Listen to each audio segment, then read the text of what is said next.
advocate, ari tara taga Talitay. Doon sa Talitay, advocate na tara Talitay. Siya sa kanin. Dasya. Nasya, ando ka ba siya? Berat, ando ka.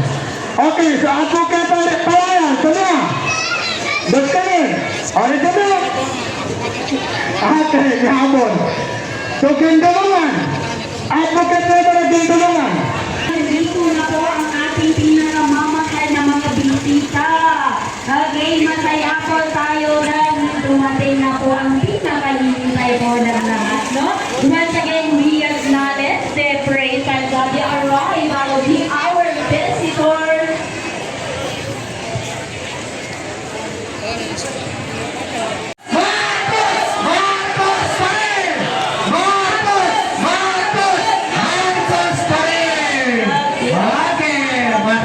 Maraming salamat po. Okay, salubungin po natin sila ng okay, maraming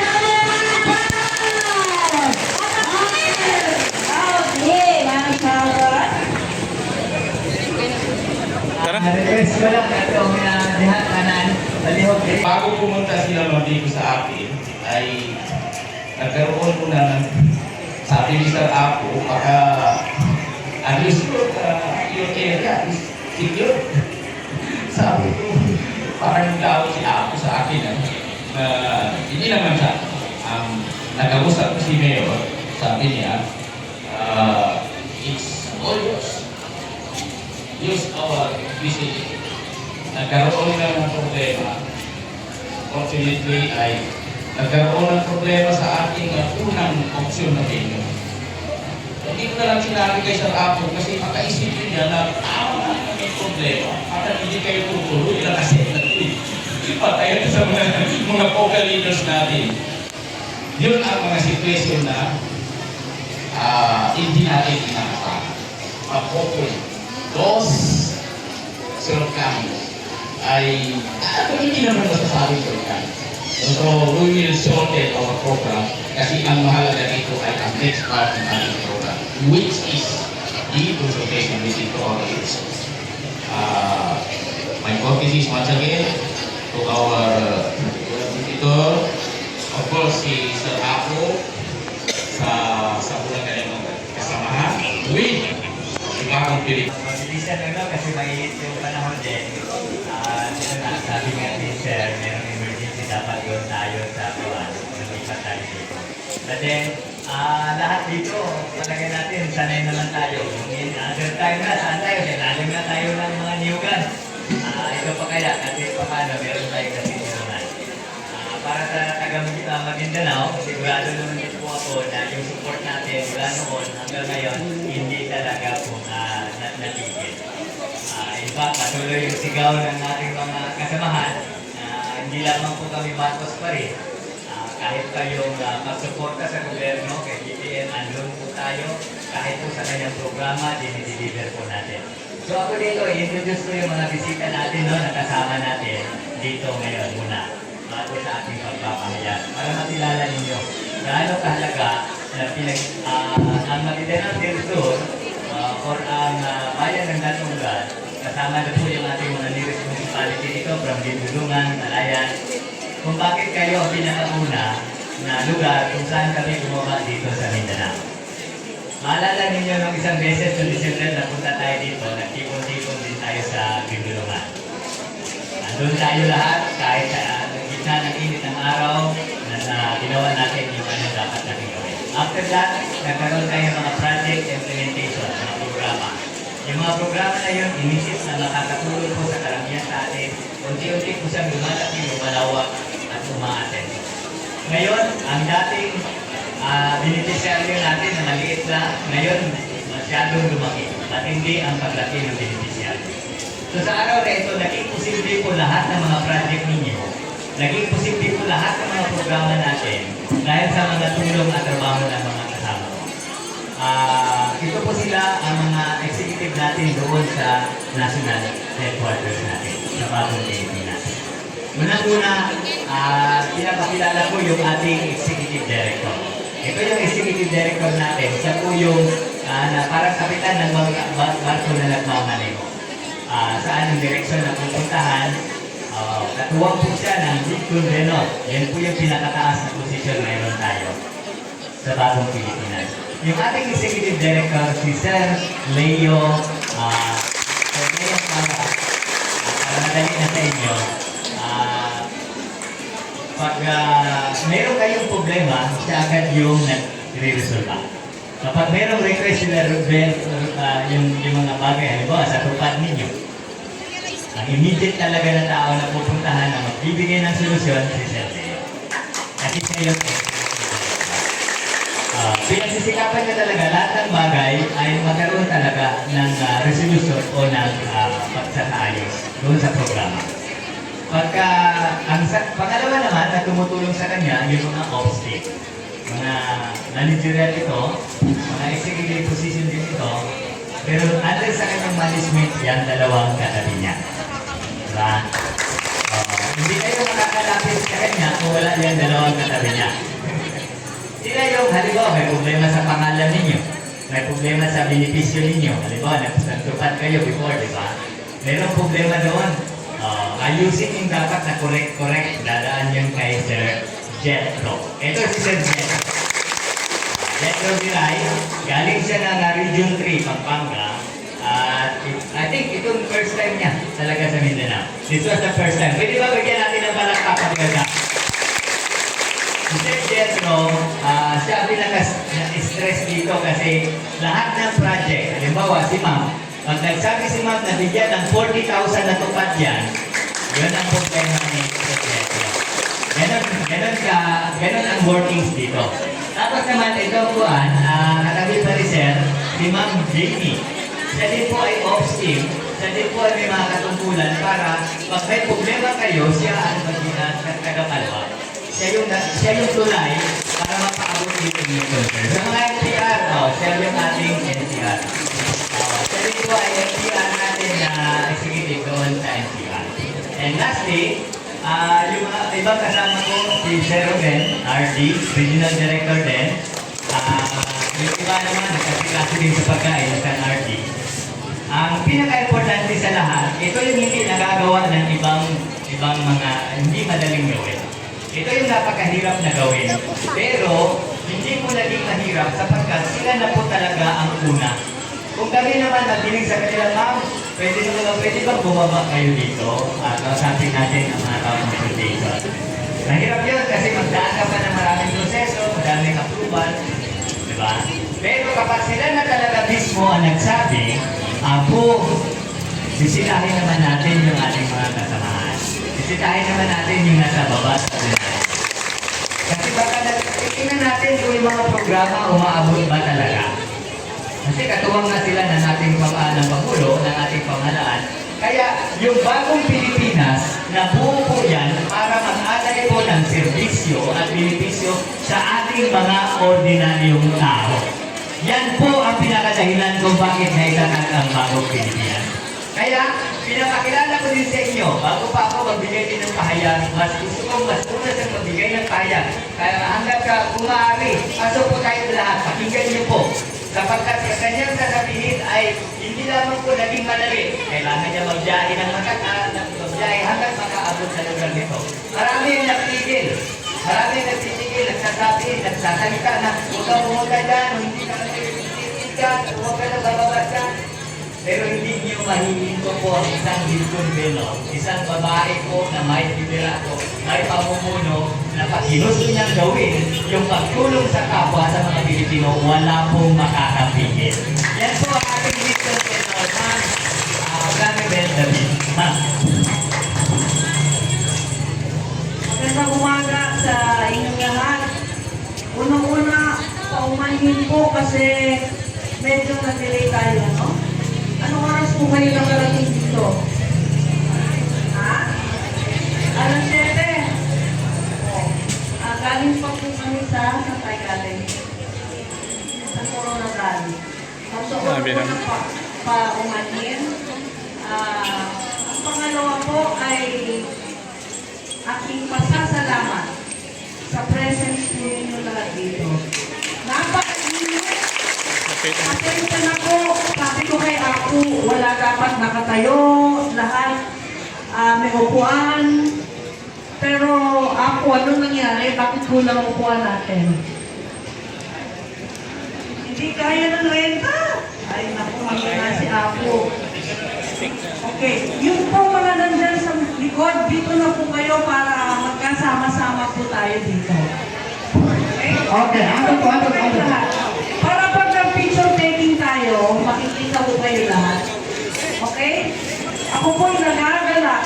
My heart is full. Nandito ako sa inyo today. First time ko dito sa Maguindanao. I'm sure. I'm coming here on behalf of the President, Bongbong Marcos Jr. Kasi po, gusto po ng Pangulo na ibaba sa grassroots at malaman ninyo lahat ang mga programa sana na tumadaloy mula sa taas at sa baba. Kasi po marami tayong mga problema, no? Ang dami-daming galing sa taas pero hindi nakakababa. Marami tayong hindi alam dito kaya ang programa po natin dito ay isang community information campaign.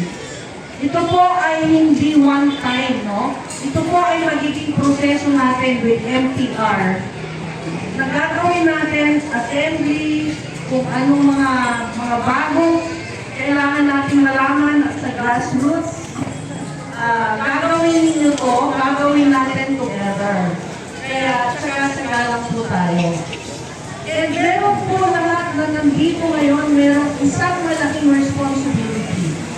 Ang responsibilidad po ninyo dito ay kung ano man ang narinig nyo ngayong umagang ito, ipamahagi sa inyong mga kamag-anak, sa inyong mga kaibigan. Ang Mindanao, simula pa po ng panahon ng President Ferdinand Marcos Sr. ay mahalaga, napakahalaga sa kanila. Kung sino yung mga kaedad ko dito, mga seniors, taas po ang kamay ng mga seniors. Senior citizen. Mga seniors?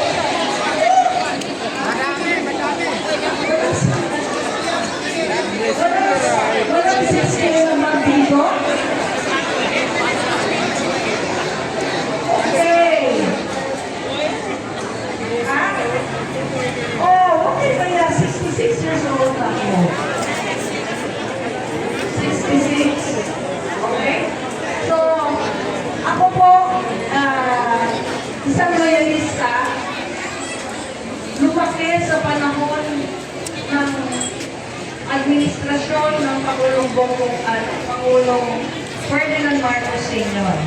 At nakita ko kung paano umunlad ang maraming bahagi ng ating bansa, lalo na dito po sa Mindanao. At kailangan natin ipagpatuloy yun. Nandito din kami dahil ito isang information campaign para malaman natin ang mga benepisyo na binibigay ng pamahalaan. Pero nandito po kami din upang magbigay ng information na totoo. Kasi ngayon, uso-uso na po ngayon ang fake news. Pakiulit po yun? Fake news. Yung hindi totoo. Sino po dito ang nag-Facebook, nag-social media sa asakatay? Lahat, di ba?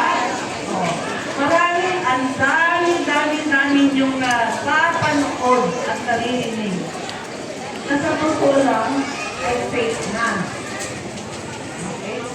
Ang sabi nga sa akin, doon sa akin, ang presidente nyo, patay na pala. AI na lang yan. Nagulat ako kasi hindi ko akalain na may mga taong naniniwala. Sino po dito ang naniwala nun? Na ating Pangulo ay patay na. Magsabi na totoo. Walang naniwala. Wala. Naman. Tingnan niyo po ng mabuti kung saan nagagaling ang impormasyong ganon. Okay, kung tayo naniniwala. Ano pa ba yung mga fake news na narinig natin? ibal-ibal na si Presidente ay namamatay na, may malulong sakit, at namatay na nga. Diba? Meron pang fake news na noon, marinig nyo ba ito, na ang First Lady ay hinuli sa New York. Sino nakarinig nyo noon? Hinulong daw sa New York dahil daw nahuli na may kasamang nagdrodroga at yung nagdroga yun ay namatay. Walang katotohanan yun. Napakarami. Ang presidente, fake news, ang presidenteng Bongo daw ay bangag, drug addict. Nakikita mo ba kayo ng drug addict? Nakikita mo ba kayo ng drug addict? Hindi pa? Wow! Apo, pakita mo. Apo. Kasi apo dito. Kasi ang drug addict, payat na payat. Diba? Tapos, yung mata, hindi makapag-usap yan ng matino. Okay? Tapos, hindi ka na ako. Pero, hindi si ako yun. Hindi sabihin, example lang. Pero, ganun dito, ito yung ating leader. Dito sa ang ating Pangulo, araw-araw na lumalakad yan. At kita nyo naman yun. Kung saan-saan pumunta, dito at sa ibang bansa. Ang drug addict hindi magagawa yun. Hindi makapagsalita ng diretsyo ang drug addict. Ang talino ng ating Pangulo. Okay. Ano pang sinasabi nila tungkol sa ating Pangulo? Weak, mahina, hindi marunong lumaban. Pero kasi po, yun ang totoong karakter ng ating Pangulo. Kahit murahin mo, kahit birahin mo, hindi lumalaban. Trabaho lang ang trabaho. Kaya sinasabihan natin ang ating mga supporters na huwag tayong lumaban sa pamagitan ng mga hindi mabubuting salita. Trabaho lang. Alang-alang kanino? Alang-alang sa ating bansa at sa ating mga anak, sa ating mga apo. Kailangan tayong magkaroon ng Pangulo na katulad ni Pangulong Bongbong Marcos na ating inihalal. Okay? Ating inihalal at ngayon ating sinusuportahan. Huwag po tayong patitinag. Do not waver in our support for the President. Okay po? Basta yung message ko ngayon, information campaign tayo. Galit tayo sa fake news. Galit tayo sa fake news! Galit tayo sa fake news. Okay? Huwag tayong patagol sa fake news. Sabihin niya sa mga kapitbahay niyo, huwag maniniwala sa mga kung ano-anong binabato. Okay? Ako rin ay nagagalak sa NPR, NGO under the leadership of PU. Kasi alam nyo, lahat ng kapakanan ng NPR gusto niyong gawin, tinataas niya sa amin dito sa Bagong Pilipinas, ano ba ang pwede natin gawin para sa ating mga members. Magkakaroon tayo ng mga consultation, sasabihin niyo kung ano yung mga pangangailangan natin.